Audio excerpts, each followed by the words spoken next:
We are back. We are back. We are back. We are back. Welcome to the Coach and Coach podcast. I am your defensive coordinator. I'm the one to make sure that y'all don't go crazy, making sure that we keep everything in order and in line. My job is to give the ball back to the offense. So my job is to make sure that you don't build us up and make sure that you don't tear us down. I'm the defensive coordinator. I am what they call Coach Marks. And then what we got over there to the left of me is the offensive coordinator. They say defense win championships, but they say offense put butts in the seats. Coach Harry, I need you to put butts in the seats, man, because if you got the people here, then we're going to be all right. So we are here tonight once again for the second episode of Coach and Coach podcast. Man, what's going on tonight? Man, it's Friday Eve. We got a lot to talk about, and I'm glad to be here with you to do that. And I thought about this today. Tell me if I'm wrong, because maybe I dreamt this, but did Bruce not have a radio station, 94.5? Yes, they used to come to games. And they went to games. And Yes, I just that's remember true. as a kid getting in the car, vehicle, whatever, with my dad, and we would listen to that, and it was a legit pregame show and then game coverage, wherever we went. So I'm hoping that, we're going to touch on high school football, college, and NFL. I'm hoping that as people get in their cars, if they don't get the chance to listen tonight, they have something to get in their car, wherever they're going across the state tomorrow, and have some sort of pregame show. And I think that's really cool. So I'm glad to be here. Oh yeah, we back. We're back. We're back. Hey, if you was too tired tonight and you didn't want to stay up all night with us and stay up to 8 o'clock, then all I ask you to do is go to Apple Podcasts, go to Spotify, go to Amazon, or whatever you listen to, whatever podcast you listen to.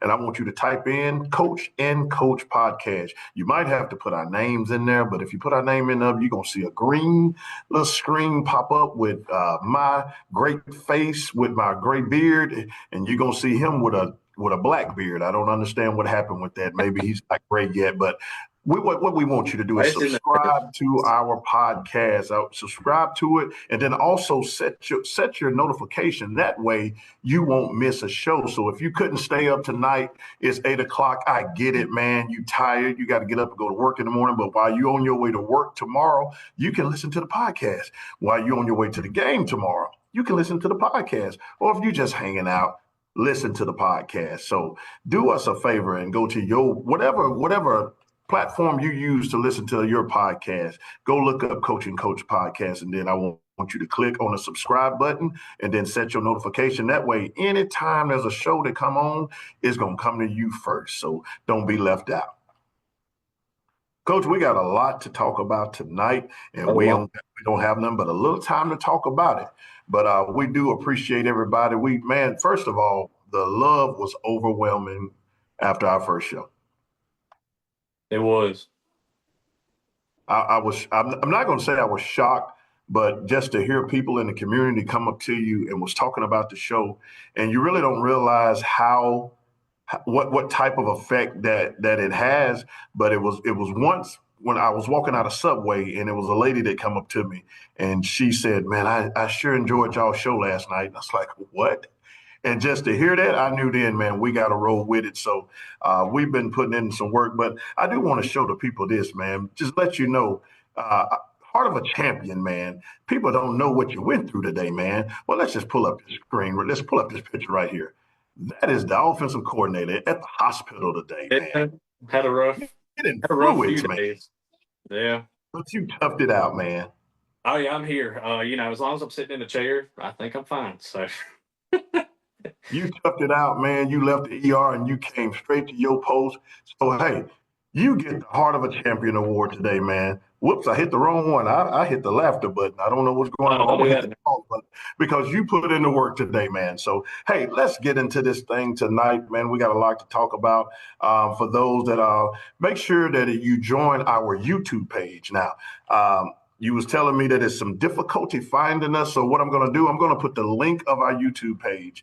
I'm probably going to do it after the show. We're going to eventually get us a producer to do this stuff while we're going. But I don't want to hit the wrong buttons. I get over here to get the hitting buttons, and then I'll mess something up. But I'm going to put the link to our YouTube page on my personal page, and I'm also going to put it on Coaching Coach page on Facebook. So if you're looking for us, because pretty soon we're going to navigate to YouTube Live. So we want to make sure that you don't miss out on the live shows for those who just want to follow us live as well. But we truly appreciate everybody, man. And I'm telling you, I feel like, and as you can see behind me, man, that's one of the best number 36s that ever came through Bruce High School. I don't care what Tim Armstrong say. Don't pay attention to nothing he said. I wore that 36 well. I didn't score nothing but one touchdown, but you know what? I scored, man. So that's the only thing that mattered. Who cares? It was only in 8th grade. I scored one time. So that's the only thing that mattered, Benji. Everybody always talking about when you scored. It's about I scored, man. Well, score is a score. They're all 7 points. They all said, well, no, I don't think we got 2 There's points. 6 points, and then, got 6. But you know what? Back then, we had special teams in junior high. Yeah. Yeah, we really did special team, man. We did kickoff, we did kick return, we did punt return, and we did extra points. So, hey, I think that's something that should be. To that. It should. I think that's something that really should be thought about being brought back because, you probably look at injuries. They probably happen more on your special team plays. I know there's been a big effort in NFL to make that safer. So you could teach that at a young age to be safe. And then also the fundamentals. I've seen some bad special teams in my fan of high school football. So I was impressed with Vardaman. Vardaman did kick extra points in junior high on Tuesday night. So I was impressed with that they was even was even taking the opportunity to do something like that. So I do believe if we can bring that thing back, then you can start getting kids more prepared for what you run into like on kickoff return, man. I know we don't do the same things we did when we played. You can't build a wall anymore. You can't crack back on people, but still, and you don't have wedge busters anymore, but still is something that they need to learn, and they need to, I would rather them learn it now than to learn it later. Absolutely. All right, man, let's get into the high school scene tonight, man. We got a lot of games. Matter of fact, I think Water Valley and Eupora is playing currently. I'm going to keep an eye on that. Good friend in Water Valley, Dr. Kenneth Rogers, he's at the game and he's running it live. So I'm going to go back and forth to see what he got going on and see if Water Valley can pull it off, because I know Eupora looked very good against us, but that was a practice game. So you never know. You never know what somebody got, but they are playing on tonight. Just to run down a couple of games. I know you had a couple of games that we want to look at, but I want to look at a couple of games that spark interest in our area on tomorrow night. We got Hollandale Simmons will be at Port Gibson. Somebody might be saying, well, why are you worried about Hollandale Simmons? Well, because Hollandale Simmons in 1A. And if anybody going to challenge Calhoun City, is going to be them. We got Lafayette, who is 1-2. They'll be at Lewisburg tomorrow, who is 2-1. We got Clarksdale, who's 3-0, will be at South Panola, 1-2. We got 0-3 Winona versus 0-3 Houston. Now, when's the last time both teams were 0-3? Like you have to recall or even remember something like that? I'd have to look back on that, because that's been, traditionally good programs, but even recently, Houston's had a lot of success and Division I players go through there. It's kind of surprising to see them 0-3 at this point. You got 1-2 Okolona will be at 0-2-1. Now, going to have to help me out with that. I didn't know we were still doing ties in high school, but South Pontotoc is 0-2-1. You got West Tally, who's 3-0, who will be traveling to Charleston, who is 1-1. We got Corinth, who is 2-1, will be going to Pontotoc, who is 2-0. We got Hamilton, and we got some news on Hamilton tonight, but Hamilton is 2-1. They will be going to 0-3 East Union on tomorrow. We got our good buddy, Coach Warren at Alcorn Central. He's 1-2. He'll be going to Walnut tomorrow, who is also 1-2. We got Riverside, who's 0-3. They will be going to J.Z. George, who is 1-2. Rosa is 1-0. They'll be going to Palmer, who is 0-3. And then we got the A game. You got Amory 1-2, who will be traveling to Aberdeen, who is 2-1. And then you got the big one in Oxford, Mississippi. And I'm not talking about Tulane coming to Ole Miss. We're talking about 3-0 Tupelo. Number 1, Tupelo is coming to take on number 18, 3-0 Oxford. And you also got number 6, Louisville, 2-1, who will be going to number 20, Starkville, who is 2-1. You got number 7, Madison Central, who is 1-2. We'll be visiting number 17 Northwest Rankin, who is 2-1, and you got number 3 Grenada. We're going to Cleveland Central, 2-1. Now, before we get into these games, and I know y'all might have said, well, you bypassed the local games. Well, we're going to go deep into the local game. But some news we got today out of the Daily Journal is that the head coach at Hamilton stepped down. And when you look at those situations like that, man, when you in the middle of a season, football is a different beast. I know here at Bruce, we had an interim baseball coach at one point, and Dallas Hill did an amazing job because we got all the way to the third round. But tell the people when you make a change in football, it's just a little bit different. It is, and I think, well, like when you go back to the interim baseball thing, I think that was kind of a breath of fresh air where the pressure's off and you just go play. With this, I mean, we said Hamilton was 3-0, right? I just feel like that's Well, they 2-1. they're 2-1. Also, that's the division that we will match up with in first round of the playoffs. Right. But I think that when you're 2-1, you got to win the record, you got some momentum, and then you just lose everything like that. You lose your head coach. I wouldn't see it as a positive. I think, that kind of might create some doubt in some guys' minds. You hope the best for the kids. They're kids. You just never know. But I don't see that being a net positive for them. And then when you look at their division, man, that division is Baldwin, Hatley, and Walnut. Like they are, primed to win the division. So Yes. when you look at a situation like that where a head coach has to step down in the middle of the season, they did not disclose why. We don't know. We can everybody can speculate, but don't nobody know why. And when they don't publish it, then I have learned to not speculate anything. But Hamilton is probably going to win that division. So now they're going to have to do that with an interim coach. Yeah, and then you have to have the chance to go to 3-1 tomorrow, and now you've gave East Union life. They can come in saying, "Hey, we got a chance, extra motivation." So, I just think that's a bad deal, just in the middle of the season like that. Yeah, especially, and all it had was for personal reasons, and like I said, we don't want to speculate nothing. We don't know why somebody have to step down from a situation. You never know what people are going through or what they're dealing with in their life. But we do wish those kids because that's tough on the kid. Because the thing is, no matter what, no matter how the kids irritate us sometimes and drive us crazy, we both been on that end. The kids genuinely love their coaches. Whether they like their coaches, that's a different story. But when something like that happens, it does have an effect. Yeah, it ain't got to be I like you all the time, but I always love you. And kids are kids, and they deserve the best opportunity every time they go out to be successful. So good luck to them. All righty. Well, hey, let's get into what everybody want to hear. Bruce travels to Coffeyville tomorrow. And Bruce got an opportunity to do something. We talked about it earlier, man. Bruce got an opportunity to do something that has not been done since 2004.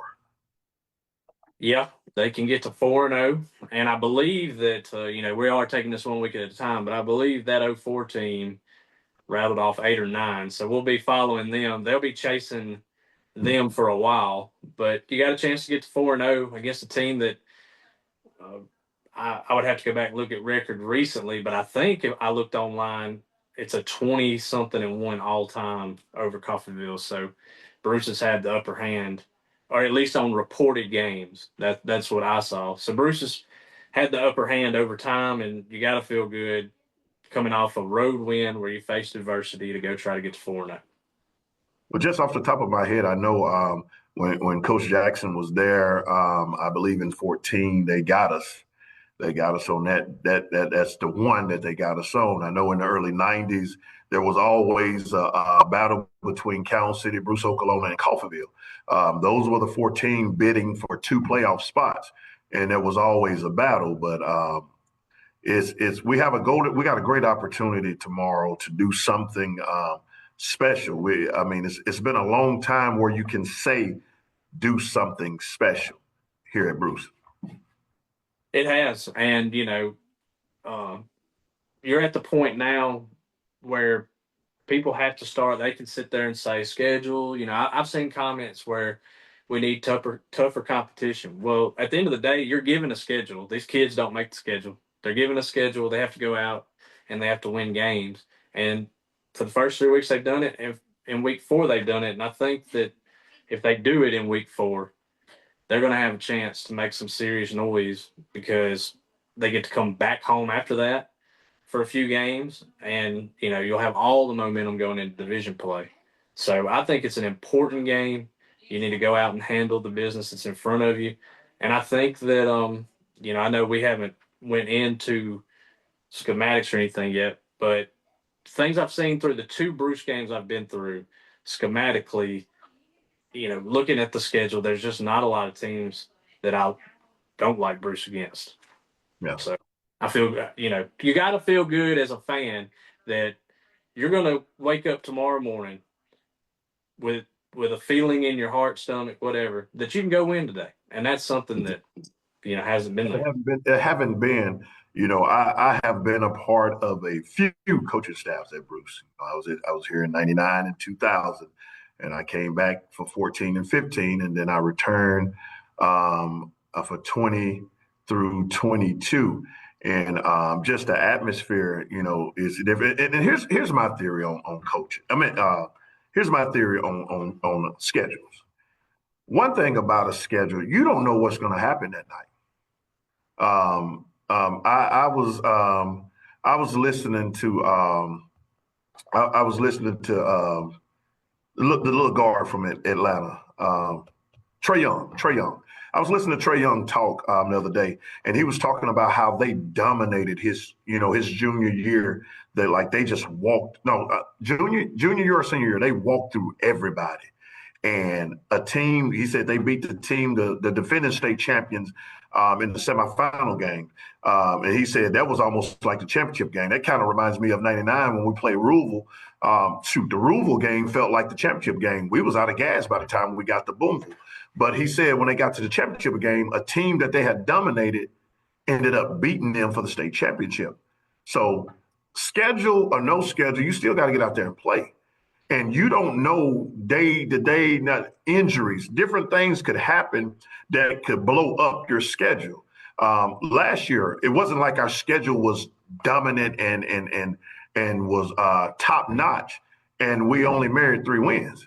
So that's why I'm kind of off of the schedule thing. I know sometimes, like I said, people will say that, and that's fine. That's your prerogative. You can go whatever route you can want to go with it. But when it's all said and done, the players got to go out there and execute these things. They gotta make these plays. And we unsaw some upsets. We unsaw some games that shouldn't have been won. I was talking to a coach today. He was talking about when they went up to Nettleton. He said, "Coach, we were not supposed to win that game."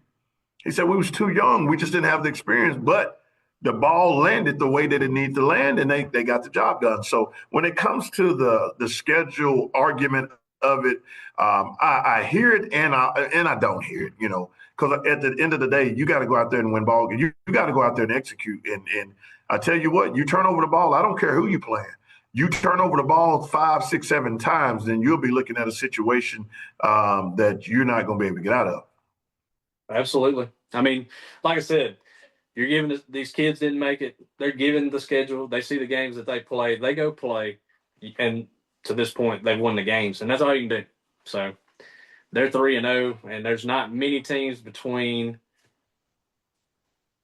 I think you could go back. I think I looked. There might have been. No, I'm wrong. You would definitely have to go back to 04 before you. Yeah, that was the last. The first. That was the last time we've started 4-0. We've had a lot of 3-1 starts, and then we've had starts where we went 0-1, and then went on a run. But they will join a group. They will join a short list on 4-0 teams that have been 4-0 tomorrow night if they can get a win. You're looking at 21 years. 21 years since that happened. So, hey, you got a lot to be excited about. Regardless of you looking at somebody that came out of the '90s, and you know how dominant the '90s was. 1990, we lost in the third round to Amory. '91, we lost the state championship to Taylorsville. '92, we lost state championship to Philadelphia. '93, '94, we had winning records, but back then only two teams made it in. '95, we lost the North Half to Kansas City, 6-0. Only lost that season. '96, we won the state championship against Ackerman. In '97, we got to the third round, and no, '97 we got to the North Half. Even after the state championship, we got to the North Half. Even with a losing record in the regular season, we was 5-6. And Freddie Bullitt, he led us to the North Half, and we lost to Boonville in '98. We lost to Rouville in the third round, and then in '99, which was my first year coaching at Bruce, we lost the North Half to Boonville. So seeing that, and now to see some consistency, man, hey, I don't care if we loaded up Hucker's football team for the next 5 or 6 games. I don't care. It's time to win. It's time for us to get back into that, because you got to start somewhere. I mean, everybody want us to crank up a vehicle without a jump. If the battery's dead, I don't care how much you turn the key. All you're going to do is get clicking or nothing. Sometimes you need a jump start to get that battery going so you can crank that alternator to charge the battery back up. Right. But everybody is mad. Oh, the schedule's so weak and the schedule's so soft, and we'll just the alternator burn out and the battery burn out, and then we'll wonder why the car won't go nowhere. And then we'll complain about the car not going anywhere. But just looking at some stats on the season, I was looking at some stuff today, and Joshua Long this year, he is 32 out of 66. Now, that is something that, we don't take a lot of deep passes, and that will be a number that he will definitely need to improve on in the once we start division play. Right now, he's only throwing at 48%, and in high school, that number right there is not a good number. And they're not interceptions. They only have 2 interceptions on the season. And so his interception ratio is better than it was last year. But 32 out of 66, we got to get that up. Yeah, and I just like, going back to what I said about, we had to talk about schematics, but when I look at the schedule and things, the type of defenses you're going to see, I like the way our offense sets up with play action, with the RPO game, whether it be pre-snap. I couldn't tell. I thought we ran a post-snap. It looked like a post-snap decision.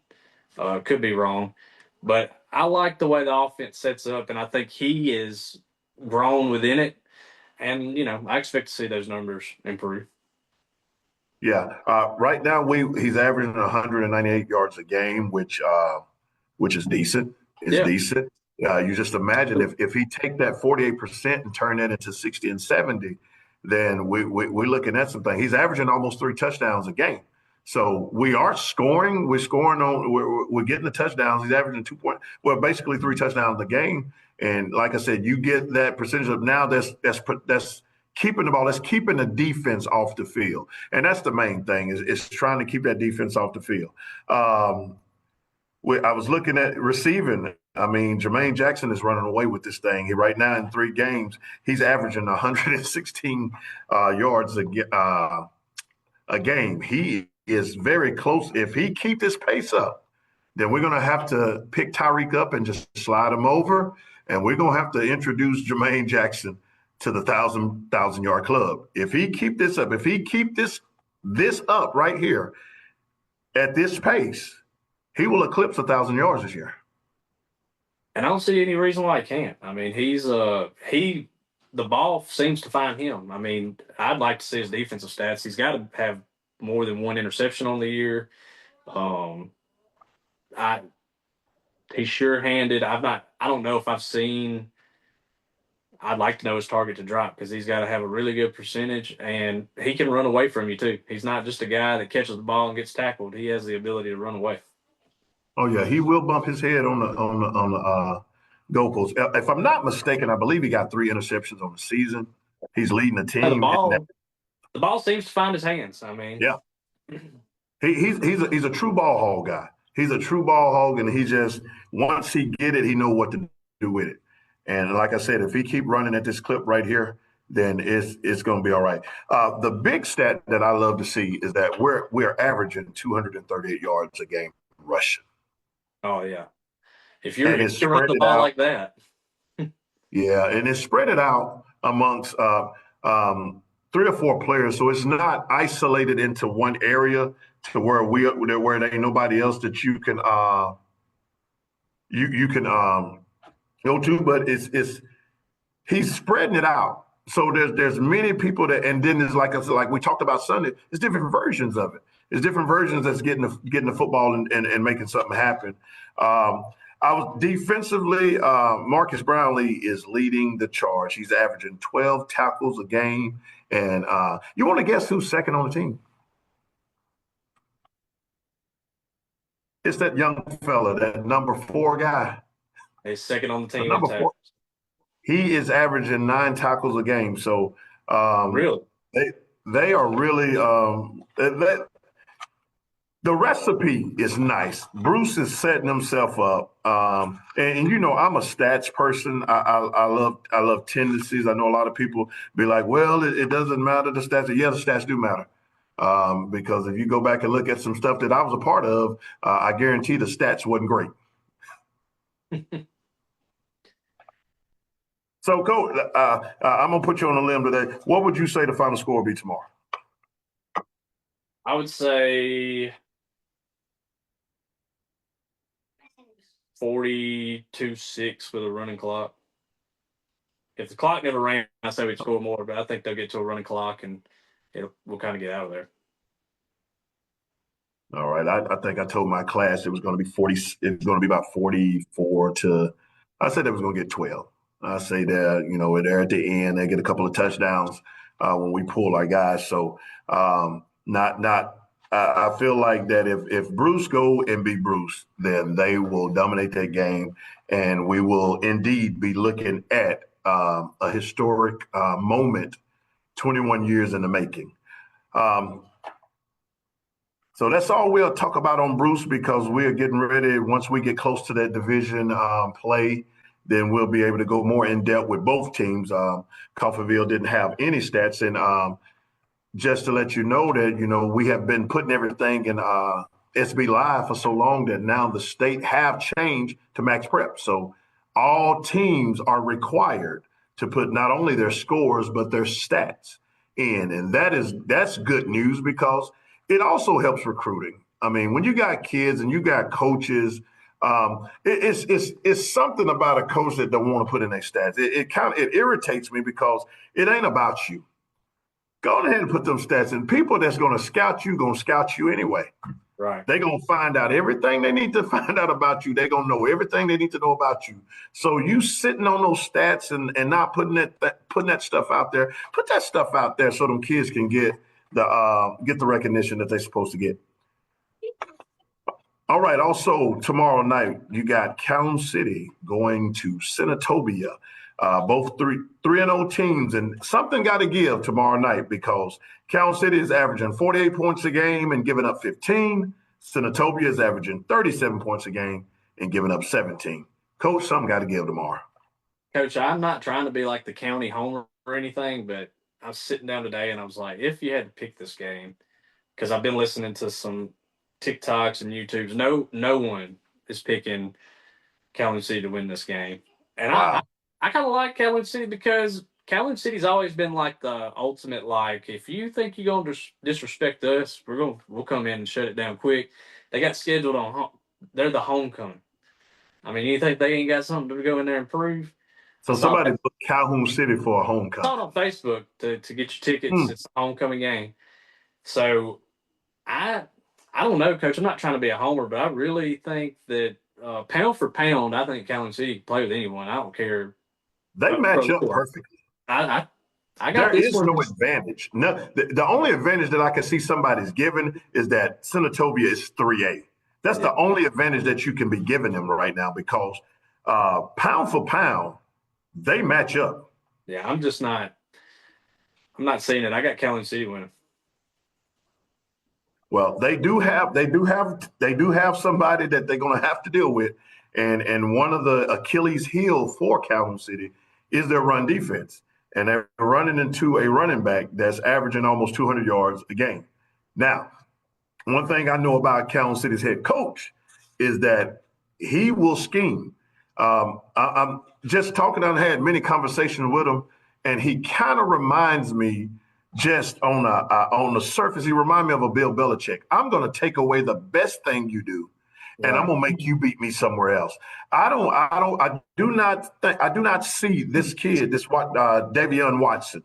He's number 6 for Senatobia. I don't see him getting 200 yards. I don't see Coach Jennings allowing that to just, because he is the type of coach that he's going to take away the best thing that you do. He's going to focus on your best thing, and he's going to say, okay, you're going to beat me somewhere else. If Senatobia win this ball game, I don't think this kid, I will be shocked if this kid gets up to that 180, 190 mark rushing tomorrow. Now, yes, he's averaging 12 yards a pop. He has 8 touchdowns on the season, but once again, I don't think there will be I think Winona was a good, not wake up call, but it was a good shock. They're like, okay, we got to get this run defense in order, because the main thing that happened last week is that Winona started running the football and they couldn't stop them. Yeah, I talked to a guy who was on one of Coach Jennings' staffs, and he said that, one of the things he took away from it was how to game plan, how to study film, how to view the game when you're looking at the tape. And I agree with you. I think he will find a way for that team, he's going to make it to where that team will have to find a different way to beat him. He's not going to lose by them just turning around handing it off. So I think, especially on a high school level, when you take away something that works, it's harder to make adjustments on the high school level and find something that works. Your percentages come back to you a little bit and give you a chance. And I don't know. I feel good about them going in there tomorrow. And then, I've had some situations where I've sat there and I've listened to him talk, and I've heard him talk about how a certain team specialized in this thing, and he found a way to take away what they do. Takes away what they do, and he was able to just basically make them one dimensional. And just to hear him talk, I know that he's going to have a plan for whatever Senatobia is going to bring to him. Here's an interesting stat with Calhoun City. And I had a conversation with him. I told him that be prepared, because you're going to come on the show. You're going to have to talk to us eventually.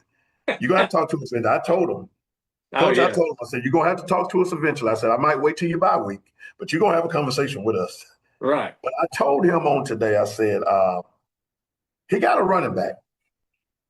And, Coach, I want you to listen to this stat. Every 3 carries this running back carries the football, he scores a touchdown. Wow. That's some kind of trend right there. that you can look at, say, somebody average, you could take somebody that may have scored 3 touchdowns in one game and they played 3 games, and you can say, well, that stat is kind of skewed. He don't really average a touchdown a game. But when you look at carries and you see that every 3 carries, this kid is hitting his head on the goalpost, then I think the solution is simple. Feed him the football. Hand him the football. Yeah, absolutely. Until the math don't math anymore, let's do prove to me that it don't work. But right now, every 3 carries, this kid, Bud Pittman is averaging a touchdown on every 3 carry. The 3rd carry, he's taking that thing to the house. So that's a good problem to have. That's a good stat to have. And I would be interested at the end of the year. I want to see what that ratio be at the end of the year. Yeah, we need to write that one down. So we're gonna keep up with that. So I'm with you on that. I feel like Calhoun City is going to win. I feel like, I don't think it's going to be a high scoring game. I don't see that. I think their defenses are going to really. I see Calhoun City winning this game 22-17. I got Calhoun City 22-17 over Senatobia.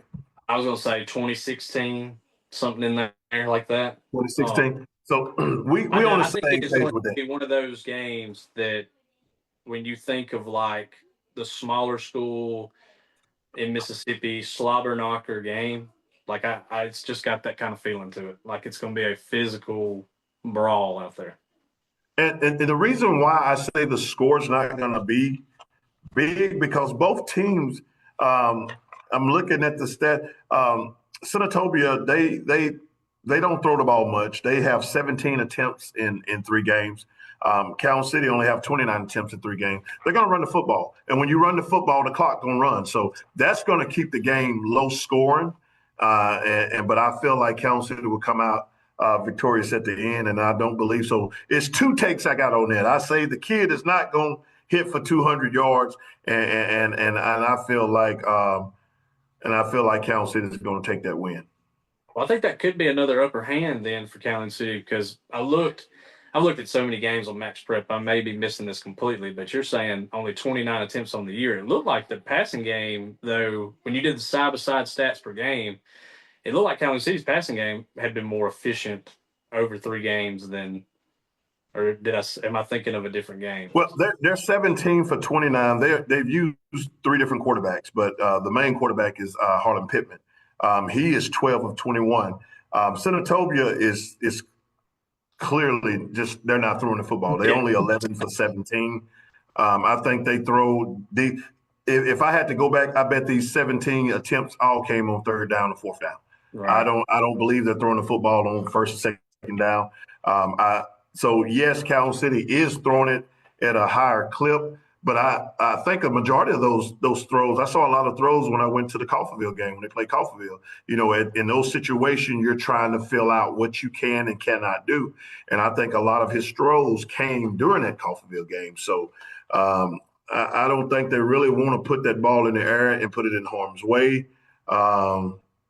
But even in that, they do have 3 touchdown passes on the year, where and Senatobia have 2. So they basically the same. They are running football. They are. This is going to be in this day and age. This is going to be a boring game. So if you don't truly like football and you just want to see scoring, do not go to that game.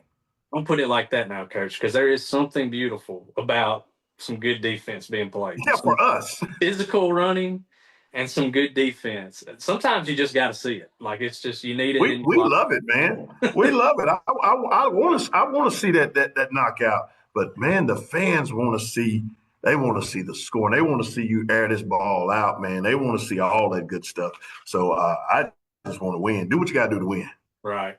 We got one more team to cover in the county. We got Vardaman. They will be hosting Myrtle tomorrow. And the reason why that is important to us because Myrtle is in our division. Just looking at some stuff, Vardaman has only scored 47 points in 3 games, but they've given up 122 points. That right there is a recipe for 1 and 2. And if you don't get that fixed, that will be a recipe for 1 and 3. So just looking at some of the numbers that they have, one of their main issues, they got 3 lost fumbles on the season and 4 interceptions. That's 7 turnovers. You cannot win football games with that many turnovers, and they're gonna have to clean up the turnover issue. 3 interceptions on 11 passes is not a good. That's not a good. That's not a good equation. Yeah. The quarterback on the season, he's 5 of 11, and out of the 6 that he has thrown incomplete, 3 have landed to the other team. So what you're saying is the ball don't get dropped very often. Yeah, somebody's catching it. Somebody's catching it. Yeah, but it's just sometimes it ain't the right team. Yeah. But I think their running back should be back this week. A lot of people don't understand the new ejection rule. When you get ejected in MHSAA games now, that is an automatic 2-game suspension in high school football. Wow. You don't if you get ejected in the first quarter, You just gone for that game, and you will be gone for the next 2 games. It's no longer you come back at a certain quarter. They went over that at the clinic this year, and they also went over it again. And it's even worse. Well, it's 2 weeks in basketball and baseball, but obviously because they play more games. But if you get ejected in a high school football game, you will be gone for 2 games.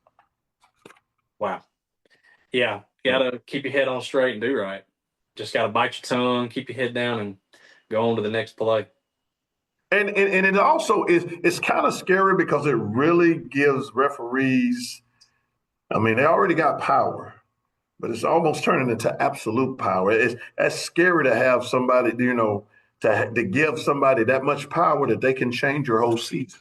Yeah, you would hope that a referee. I saw this when we were standing at the game the other night, where they sent a guy out from each side the other night at Faulkner for a play or two. Like, hey, go figure this out because you know what's coming if you don't.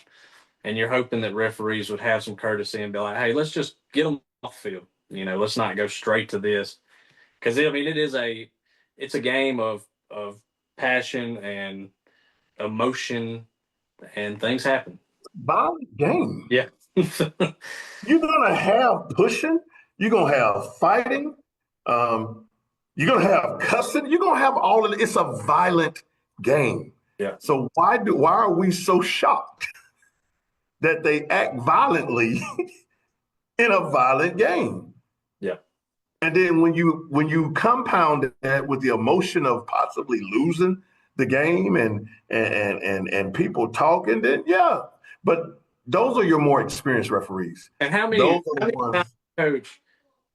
Which I mean, I haven't coached at every school in America and seen every crew in America, but I've seen so many crews when I did though that would not get ahead of it and say, you know what, that's a little over the line. Let's get a 15-yard penalty here. There would just nothing be done about it till the powder keg blew, and then you were just at whatever happens then. You've been trying to tell them like, hey, if y'all flag this, get ahead of this. Exactly. And there's been so many times we never saw that. So I'm kind of with you. I hope we don't see. I hope that's not the case, that someone's getting taken advantage of and like a power grab or something. Because I mean, we've been on the sideline. We've told referees, hey man, you got to get control of this.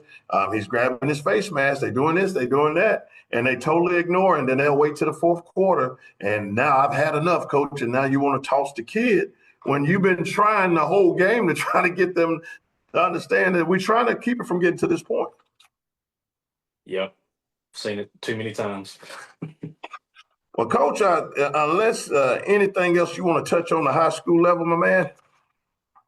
I would really, if I could be in two places at once, I'd really like to see Tupelo and Oxford. I'd like to see Oxford's. They established the run well and they throw it too. But when you talk about a team that's going to run the ball and they're going to play pretty defense, it's Tupelo, and I really hope that at some point this year I see them in person. So, and then they won a game. I'm pretty sure we got a former player on the staff, man. Oh yeah. Tyler Turner. I call him Jackie Moon.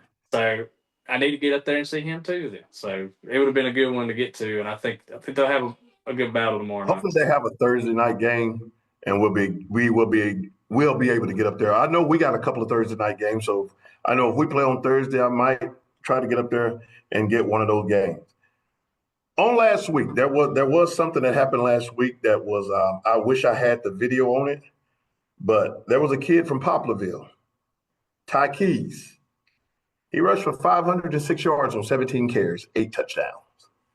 That's correct. 506 yards. But here's the crazy stat about that. That's not the record. I saw that. The record is held by a kid from Mantachi, Jaylee Adams. He had 543 yards rushing in 2015. Wow. Now, I thought Noah Ingram, who played at Rouville, and let me tell you about Rouville. We played Rouville in '99 in the third round of the playoffs, and we watched film on Rouville. And I'm not being sarcastic. This is what we saw on film. We saw Rouville catch a punt at the 20 or 30-yard line, run back to the 1-yard line and take a knee. We saw that at a game, coach. As we looking at film, we saw that. And basically, they would give it to Noah Ingram, 99 yards, he's gone. Wow. They did that pretty much the whole season. Now, I do believe he holds the record for total yards in a season. Um, he had 3,411 yards rushing. I think he had that in either 99 or 2000. But he held the record before Jaylen Adams broke it from him. He held the record with 506 yards rushing. He did that either in 99 or, but when we saw the video, I remember Coach Ferguson. We were sitting there, and as coaches, and you see something like that, it kind of like, man, you're cheating the game right now. Yeah. And we got a little ticked off. We're like, yeah. But coach, when we got into that game, Noah Ingram was a grown man. He was the real deal. I don't care how mad we got about what he done. he was the real deal. But all it took in the second half, and I was so I have to give Ruleville the what the heck bonehead play of the day on that one. They started throwing the football, and they forgot we had a maniac by the number 56 named Roman Moore. And once he hit that quarterback, it started. Football once momentum swing. Man, we was down 14-0 at halftime against, I would say, the best team. I thought the best team in the state area in 2A. I really felt like that if we don't beat them, they go on to win the state championship. Right. So, so that right there is, and there was also a game that Noah Ingram he rushed for 480 yards where they beat Chula Marshall 90-0. Wow. I think that was the film that we had. I was like, come on now. 90-0. My time. I don't have any recollection. That's way before my time. Yeah, you was a little youngster then, man. That's what I'm trying to get you. I'm trying to get you into the 90s. I'm a 94 baby, so I missed out on a lot. There's one more thing I want to talk about on the high school level, and it has not been finalized. It's just been proposed, but my sources tell me that they are looking to, we redistrict every 2 years. They are looking to extend that to make that every 3 years. How do you feel? What's the reasoning? Scheduling is the main reason that they're talking about, but I'm trying to figure out. I don't know when I hear stuff like this. The first thing I always go to is, what school is needing this advantage to stay in this certain division a certain time? Because I don't know what a third year would do opposed to a second year. Yeah, I see what you're saying. I just thought about it from a standpoint of your non-division games are scheduled on a 2-year basis, and so if you're going to have to lock in those games for a third year, someone's not getting the someone's missing out on extra. Someone's getting extra home game, someone's getting extra road trip, and and you're not going to get that game back. You're not, because then you could turn around depending on the draw you get with your division, which a lot of times, for the most part, some of that stays the same. And then say you don't draw a home game there, and then you lost another home game somewhere. To me, if it was me, I would be, wanting every home game to start because that's guaranteeing me too. And there's going to be an argument over that. So, and you know what? I didn't look at it like that, but now that you say that does make a lot of sense because if I'm not mistaken, we go to Myrtle this year, right? Right. I'm thinking we go. So that means if this go through, that's going to have us going to Myrtle twice. Yep. For division games and having Myrtle only come to us once, opposed to a home and home.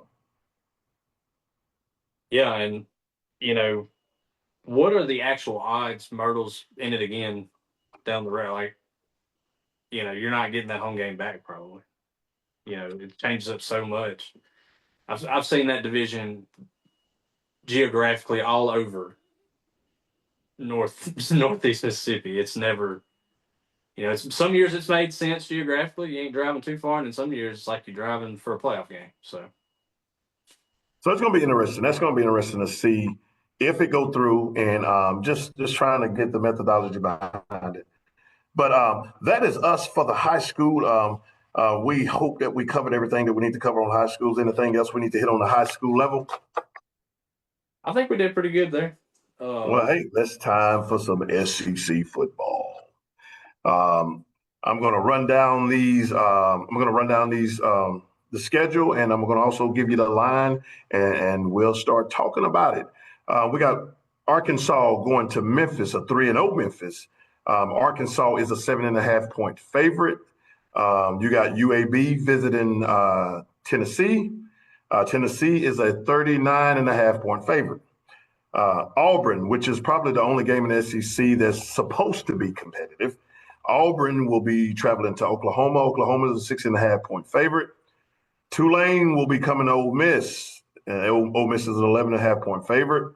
Northern Illinois will be traveling to Mississippi State. Mississippi State is a 21.5 point favorite. South Carolina is going to Missouri, and which should have been a big game, but South Carolina, they forgot to hold their end of the bargain. Missouri is an 11.5 point favorite. Florida is going to Miami. Miami is a 7.5 point favorite. Georgia State is going to the red hot Vanderbilt Commodores. The Commodores are a 27.5 point favorite. As of yesterday, the Southeastern Louisiana and LSU don't have a total yet, but if I had to guess, they probably a 30+ point favorite. And Sam Houston will be traveling to Texas, and Texas is a 40.5 point favorite. First of all, let's start with our school, Ole Miss and Tulane. Now, Tulane have given us trouble, I think, every time we played them, and I don't see nothing different now. Yeah, I think it'll be a tall task at hand from trench warfare standpoint. I think that offensive line's going to have to prove some things, and I think their offensive line's going to give our defensive line and backers some fits. I kind of worry about the backer play with the way they run their offense, but I will say if you feel good about anything, I think you've played a really good quarterback last week, and I do not think this guy is as good as Taylor Green. So um, Tulane Well, has do what? news out of Oxford is that Austin Simmons will be dressing out and be under center on Saturday. Now, you saw it and I saw it. After a week, do you think Austin Simmons is 100%, or is it worth it? It's just the ruse of the century, coach. He's fine. No, I'm kidding. I really don't know because just looking at it live last week, you're like, I don't know how, but Kiffin stated all week last week that Simmons would be available. He wasn't starting, but he'd be available, and he was telling the truth. Monday, Kiffin came in and said he expected Simmons to start, and now he's listed as a starter. So I'm assuming he's good to go if that's the case. I hope he's right because what we saw last week, it did not look good. I mean, even the little bit that he played, he limped the rest of the way. I was looking at the quarter. I was looking at I can't even pronounce his name. Quarterback for Tulane. He's leading the team in rushing. He's averaging 7.2 yards a game. I don't think airing it out is their specialty. I think they're going to try to run the football. And I think we're going to get another healthy dose of the read option again. And I still think that's a problem for us, regardless of how great the quarterback is. We have not been doing a good job as far as the read option per se. I think now just straight running the football, and I think we've done a great job against the zone read. Just straight up handing off the football, I think we did a good job at. I still think we got issues with controlling that quarterback if he pulls that football. Yeah, and I don't think it's on like schematically everything looks pretty good. I just think we're just not executing on it. I think you're seeing like over aggression on how they are getting upfield on that zone or overplaying it. I saw some overplaying on like your power read where that quarterback pulls it and inserts um, or even on the counter read. I just to me it looked like some non-execution things last week more than anything. It didn't look like they had more talent than us or that the plan wasn't good. It just looks like we're not executing. And you know, the SEC is a copycat league. So once they see you struggle in one area, then everybody's just going to make that their game plan. Everybody's that's going to be everybody's MO. Whoever we play, they're going to, you know, I've saw this in many years with Ole Miss is once we show we can't stop something, we see it continuously week after week. And with and what is it? Next week we got LSU coming to town. Mm-hmm.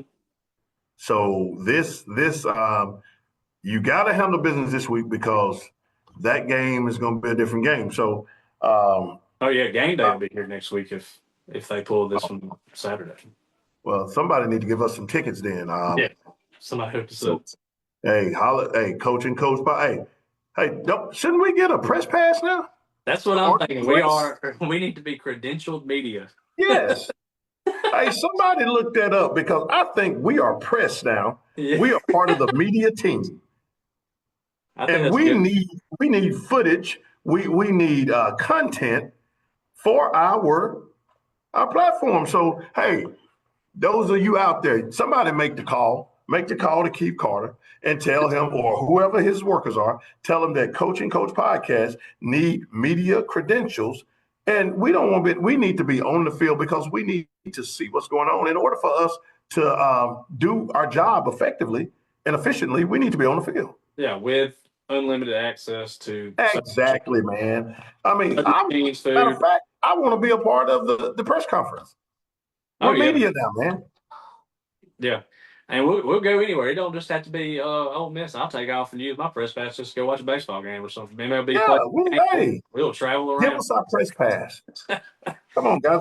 Hey, come on now. Don't hold us back. Help us help you. Right. Help us, listeners, people that's listening in the chat, people that's listening on the podcast. Help us help you. Get us into these places so we can bring you the information. That way, you don't have to worry about it. We'll have everything that you need. You just got to trust that we get there. We also South Carolina, Missouri. I'm pretty sure when they looked at this game on the schedule before the season started that this was going to be a big game. Um, is it time to bury South Carolina now, or is it just we're reacting too quick?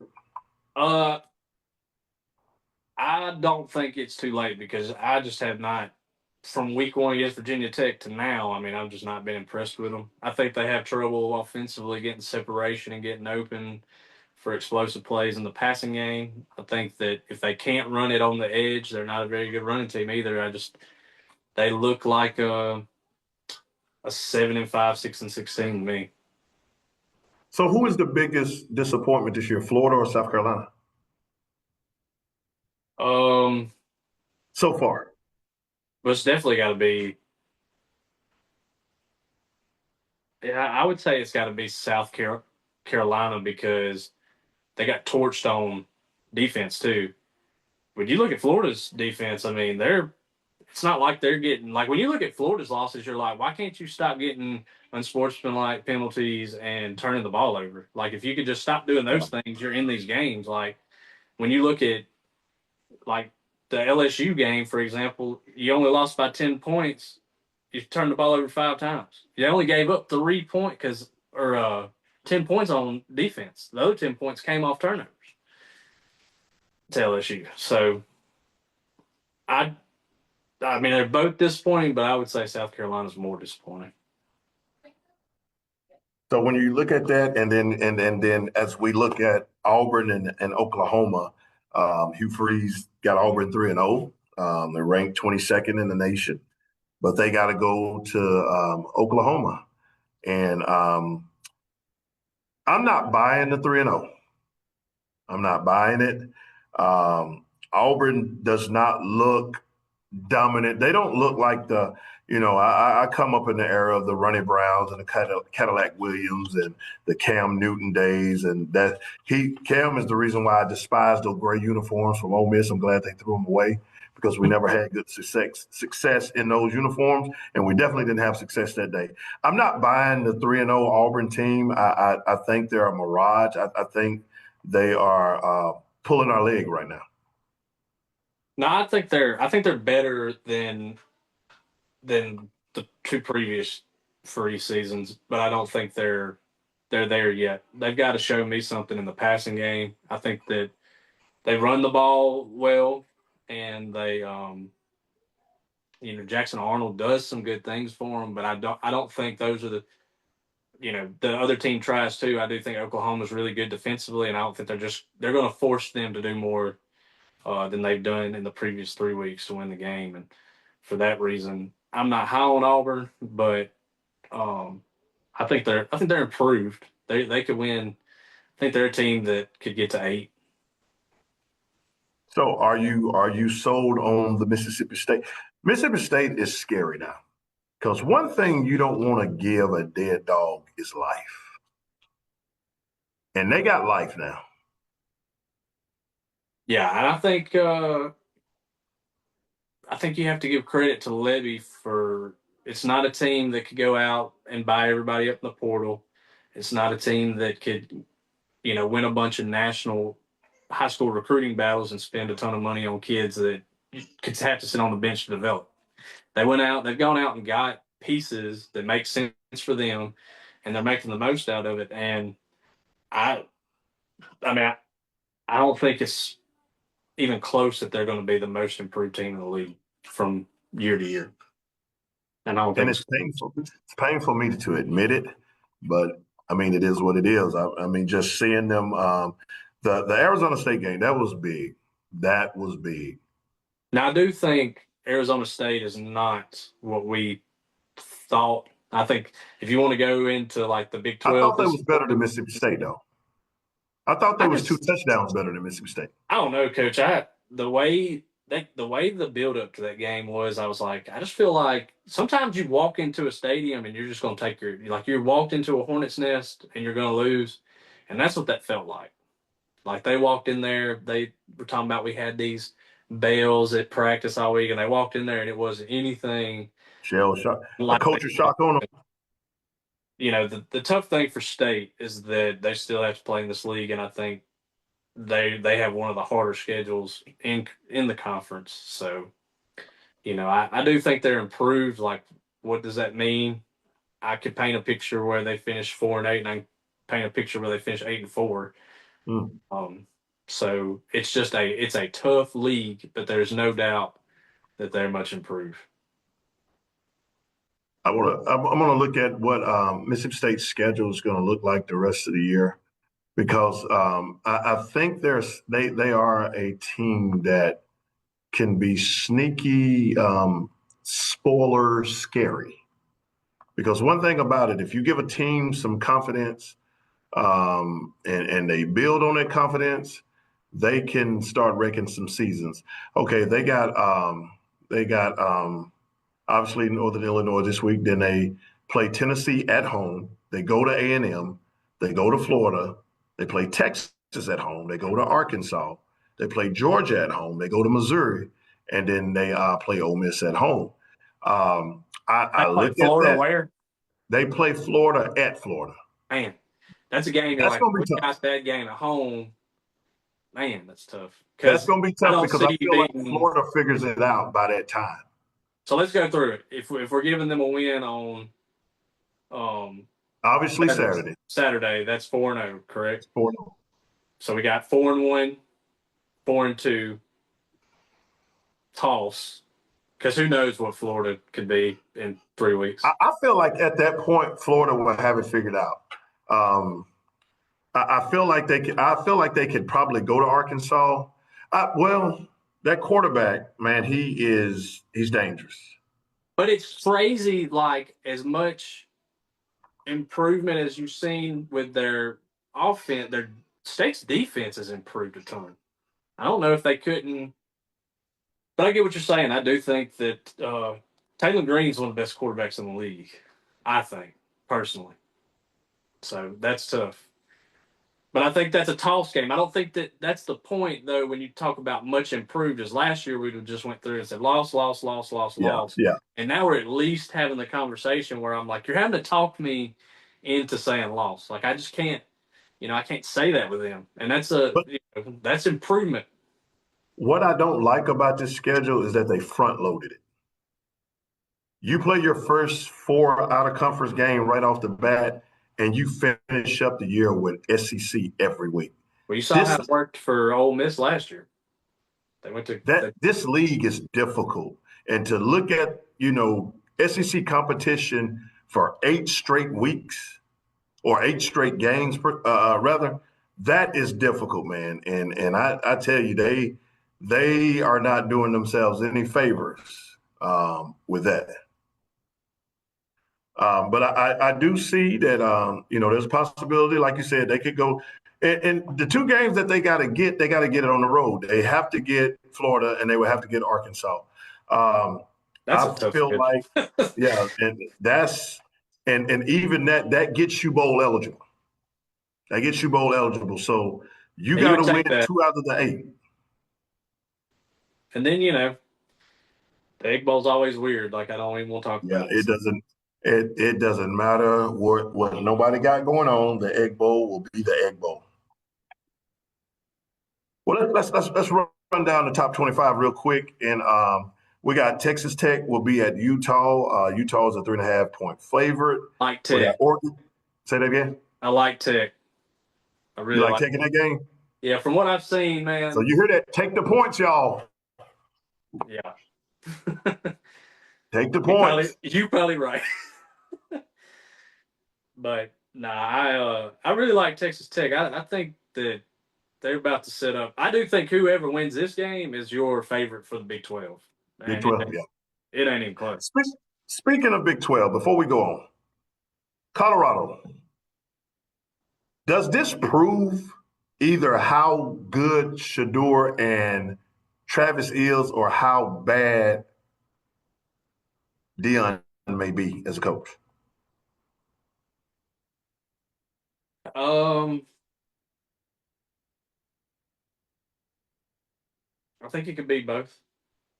I think two things can be true at once. Now, But I do give him the benefit of the doubt because him dealing with what he has dealt with in the offseason and you trying to, your life is on the line. yeah, Man, football is beside the point at that point. And I do give him the benefit of the doubt on that, but you have, these NFL players on your staff. I mean, you got, if I'm not mistaken, Byron Leftwich is on the staff. You got Warren Sapp. You got Marshall Falk. Your offensive coordinator is an NFL coach, but and coach, they're not producing. we live in an era. Now, granted, you could say what you want about the Big 12, but we live in an era where the best Yeah, players, like if you're not going to go and dump, I would say in the Big 12, 10 millions to get you to 6-6, right? yeah. I mean, maybe depending on what your non-league games are. So if you're not willing to spend the money or don't have it to spend, you know, I just think that that's the product you're going to get. And I don't know what their situation is, but Yeah. my guess would be that they're probably thankful that the rev share deal is coming through to help that out for them in the future. But I tell you what, I think it really shows how good Shador and Travis and Joe Horn and But yeah, all of those receivers really was. I mean, just to think about that week one, that first year, that team went what 2-10, and then they come out Yeah. and beat TCU. I mean, they did some good things. It was a good squad. There's no doubt about that. All right, I'm gonna keep running down real quick. We got Oregon State will be at Oregon, 34.5 point favorite Oregon. Lay them, You got lay them. yeah. You got Michigan at Nebraska. That's going to be a big game, but they got Michigan as a 2.5 favorite. Take the points. I'm going to go with Nebraska on that one. Now, this is the one that has baffled me this week. You got Purdue at number 24 Notre Dame, who is 0-2. At Yeah, what point, that's Coach, why we you need are our. 0-2? Why are you still ranked in the top 25? That's why we need our press credentials coach, so we can get votes for the AP and vote them on out of there. So That is mind-boggling. I don't care. We're in a generation. It's what have you done for me now? I don't care that Notre Dame is on NBC or was on NBC. I don't care that Notre Dame was in the national championship last year. Notre Dame is 0-2, and they are still in the top 25. How is that possible? The brand. That's probably all it is, the brand. But this is why the NCAA, their credibility is shot, or the voters. This is exactly why, because Notre Dame has no business. 0-1, okay. I don't care how close the game was. You're 0-2. You are winless on the season. You're the only top 25 team with a losing record and no wins. You mean to tell me you got other teams? Let's see. Who else ranked in the top 25? Coach, just to think, like, don't even think about USC is 3-0 and it's ranked 25. And Notre Dame is ranked 24 and they're 0-2. If I'm USC, I am going ballistic. Well, you got to think about it like this too, Coach. It's not just that everybody agreed to vote them at 24. They take it. It's like your average. Like some people are going to vote you here, and then they find the median. I'm pretty sure that's how it works. So that means someone's got them higher than, or multiple people have them higher than 24 on their ballot. They're probably ranked as high as like 13 in somebody's. That is crazy, man. For Notre Dame has no business being in the top 25. I'm sorry. It's what it is. This is what blows my mind. This is why people don't trust the that's why we're gonna keep asking for 12 teams, and then we're gonna ask for 16 teams before it's all said and done. The football is gonna be just like basketball. It's gonna be 64 teams in there, and let's just go have it for 5 or 6 weeks. Well, they've got to keep them where, because they are, they'll play a pretty competitive schedule. They've got to keep them where if they were to rattle 10 straight off, they can slide them right on in there, because that's what they're going to do. But Coach, the way I see that, though, they will be if you're 0-2 and out of the top 25, you run 10 straight, okay. Let's go. Florida State, I would like to know what was Florida State initial ranking before the season. Florida State dominated in 2 games. Now they're ranked where they need to be at. I feel like Notre Dame earned their ranking. I agree with you. It's just seeing that, man, and it's so irritating. I hope Purdue pull an upset. But we're also just, they're just proving what, a lot of people have been saying and thinking for years, is that in the college football playoff era, the real rankings do not matter till that first CFP poll comes out. But you know what that does, though?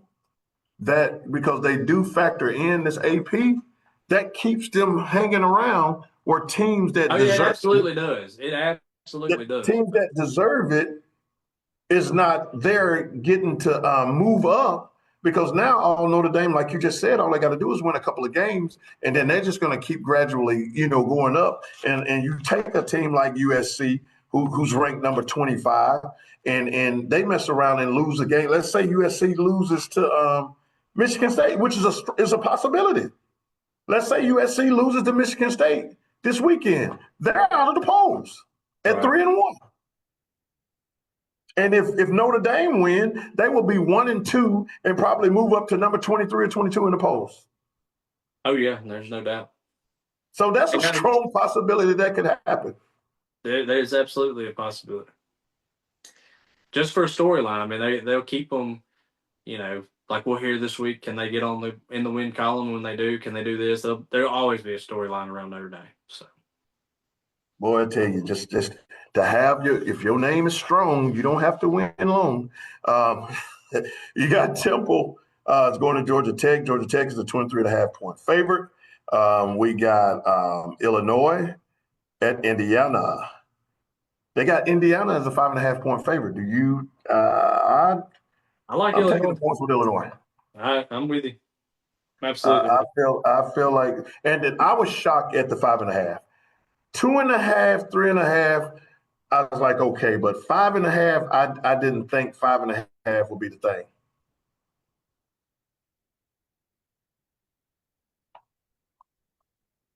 All right. We also, let's see, let's run them down.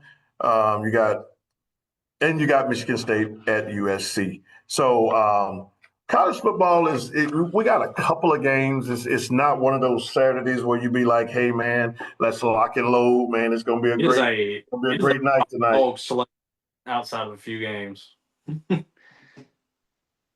So I mean, just a couple of games, and I'm always gonna lock in and watch Ole Miss, but other than that, man, it ain't a lot of big games going on. Anything else on the college level we need to run through, man? Boy, our time. I'm trying to stay within our time frame, man, because I know I see your eyes. You're getting sleepy. Yeah, them bag You of had a foods. long day, brother. You had a long day. I tell you what, we're gonna run through let's run through the NFL games real quick. We won't go into detail. You got right now. You got Miami playing Buffalo, and at this moment. Yeah, give me a score update on that. At this moment, you got Miami's got the football and they're only down 7 points. So Miami, I'm not going to say they unfigured it out, but we done playing talked better than they've been playing. We talked about them last week, or we talked about them Sunday, and now they're going to prove us wrong. and statistically, they played better last week. But Josh Allen. Yeah. When he get what he get, he's gonna get it. You got Atlanta will be at the Falcons this weekend. Green Bay will be at Cleveland. Houston will be at Jacksonville. Cincinnati. Cincinnati will be without Joe Burrow for an extensive time. He had surgery on his toe. He had turf toe where they had to do surgery. Man, he's had a tough go with some injuries, man. Yeah, and it's unfortunate because that they use that against them. They use that against them because and it's you can't argue, you can't fight it. It is what it is. That's a part of being in the game. You have to stay healthy too. Yep. And if you're not healthy, then you can't be among the elite. And he did lead them to that Super Bowl, and I think that have kept him there. But here in the last 3 or 4 seasons, and mainly not saying the turf toe is because of their offensive line, but Cincinnati offensive line is terrible.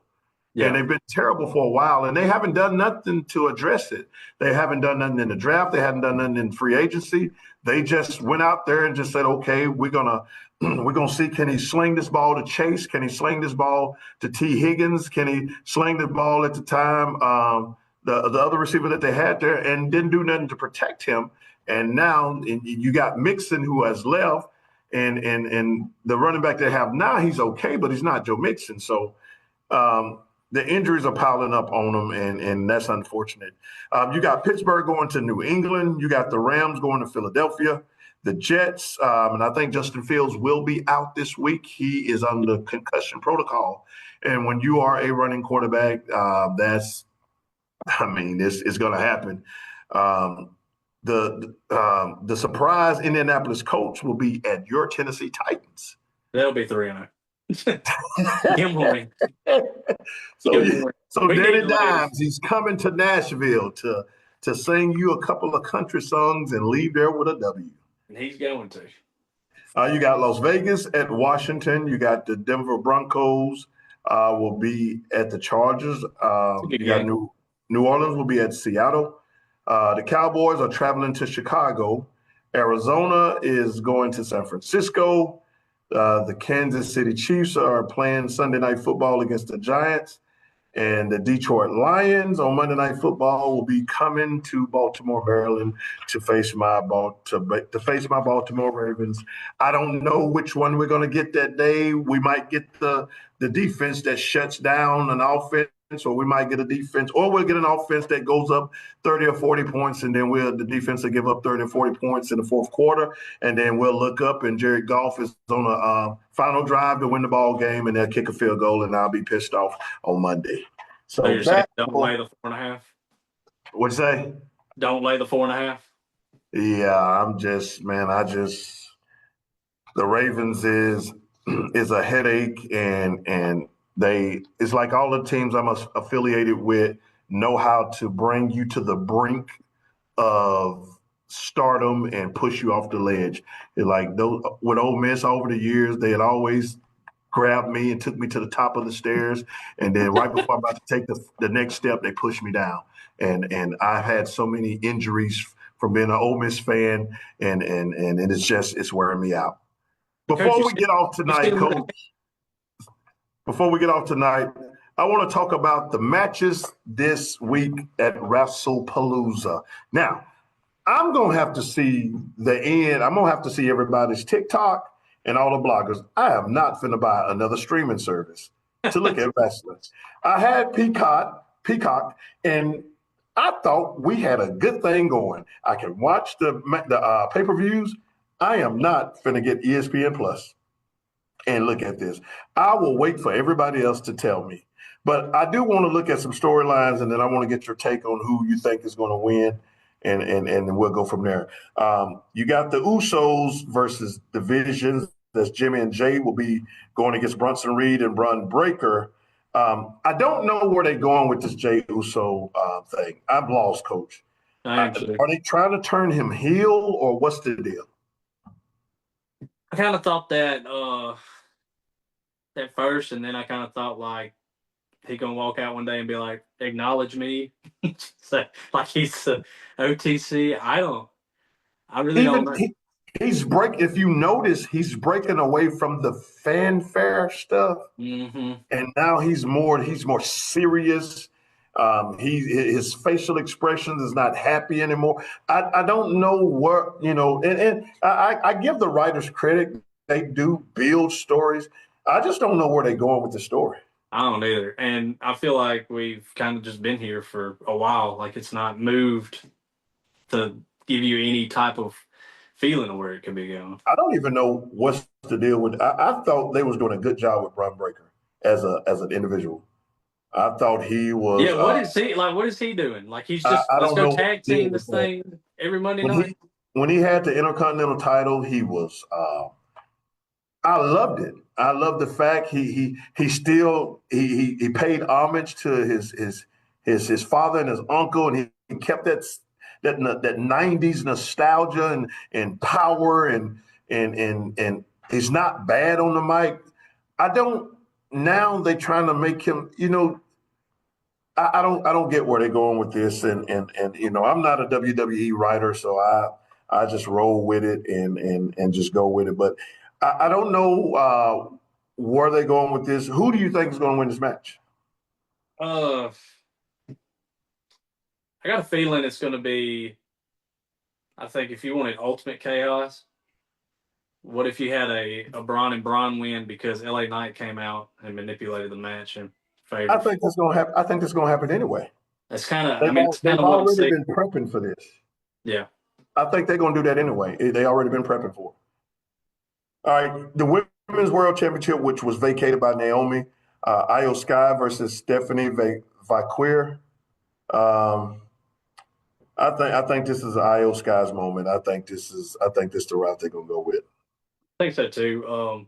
But I do think that like it would be like they did a good job. Because whoever wins this, I think it's super popular with the universe. I think they'll Yeah. be good with whatever. But so I think it'll be a fun match. All right, you got the WWE Championship match. Once again, you got Cody Rhodes not in the main event as a world champion. Make that make sense to me. If you're gonna hold the most prestigious title in the WWE, then why are you not? This is the second or third time that he has not been in the main event. Yeah. So, what's the use of having him a champion if you can't even main event him? Can you imagine Ric Flair back in the days being on the middle of the card as the WCW champion? Can you imagine Hulk Hogan as the champion? Did you ever see The Rock or Stone Cold as mid card champions?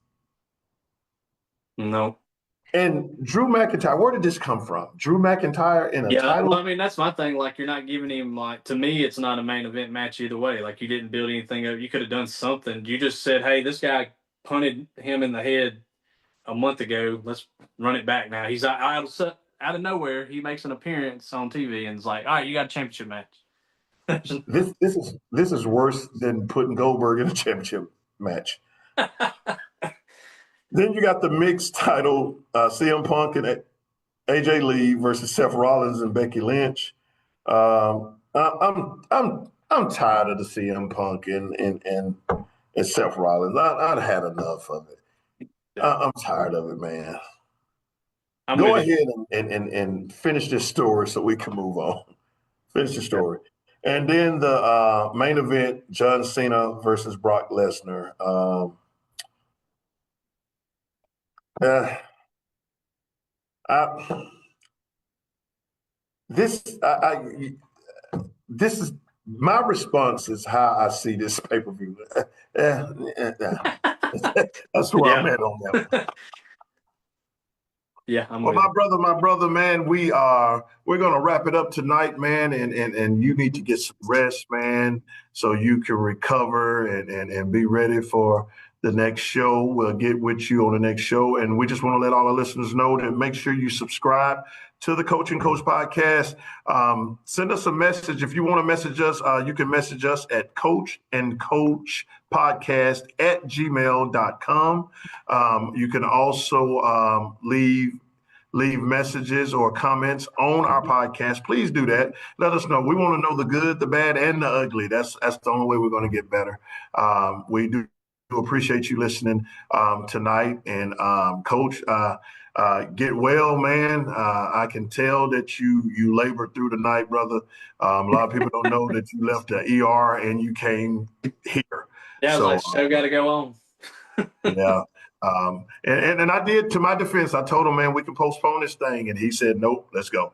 Let's go. So you big ups to you, man. You get the Trojan Award tonight. And we will be back with you this weekend as we recap everything that went on the high school, college, and some of the professional levels. So from one coach to the next coach, we thank y'all. Until we see you again, keep on running the right plays and getting into the end zone.